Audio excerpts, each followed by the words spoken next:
So after we have collected the data, we have edited the data, we are clear कि हमारे पास अब जो ये डाटा ये एडिट होने के बाद है, हमारा जो इनकम्प्लीट डाटा था वो हमने छोड़ दिया, कंप्लीटनेस, एक्यूरेसी, रिलायबिलिटी सब कुछ चेक कर लिया and we are very confident ये जो डाटा अब हम यूज कर सकते हैं, तो उसको कोड करना पड़ता है. Now what is that? Coding refers to assigning some numbers or letters to the object for identification. कुछ ऐसा आइडेंटिफिकेशन के लिए या प्रेजेंटेशन के लिए हम उनको लेटर्स या नंबर असाइन करते हैं ताकि वो डाटा प्रेजेंटेबल हो जाए.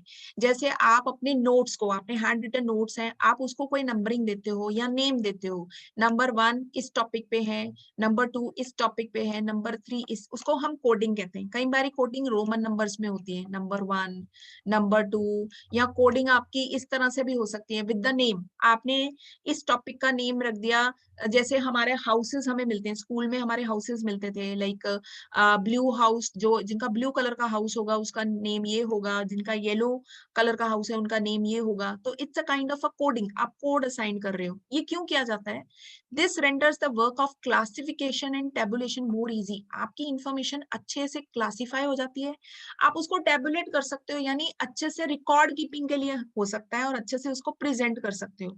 While coding the data, it must be seen that different data are grouped into some categories. Coding करने के लिए homogeneous कैटेगरीज बनाई जाती हैं ताकि एक जैसों को एक जैसा कोड मिल सके.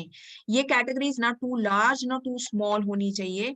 Coding is done only after translating the data into language of the machines. ये ज्यादातर अब इसके लिए हम मशीन्स की यूज करते हैं. डिजिट्स, बाइनरी डिजिट्स हम असाइन कर देते हैं. ज्यादातर ये कोडिंग जो है अब सॉफ्टवेयर पे असाइन की जाती है.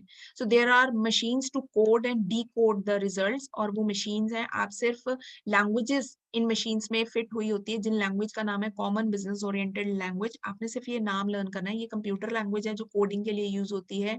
या फॉर्ट्रन, ये फॉर्मूला ट्रांसलेशन, ये भी लैंग्वेज है जो नाउडेज काफी यूज हो रही है आईबीएम में, इंटरनेशनल बिजनेस मशीन्स. आईबीएम के अंडर ही सॉफ्टवेयर बना है एसपीएसएस का, जो आप करोगे, जिससे आपको रिसर्च कैसे की जाती है. I will take up this software only, कि कैसे कोडिंग की जाती है, किस तरह से कमांड पे पास की जाती है और किस तरह से डाटा को कोड एंड डी कोड किया जाता है. सो when we collect the data, second is editing of the data and third is coding of the data.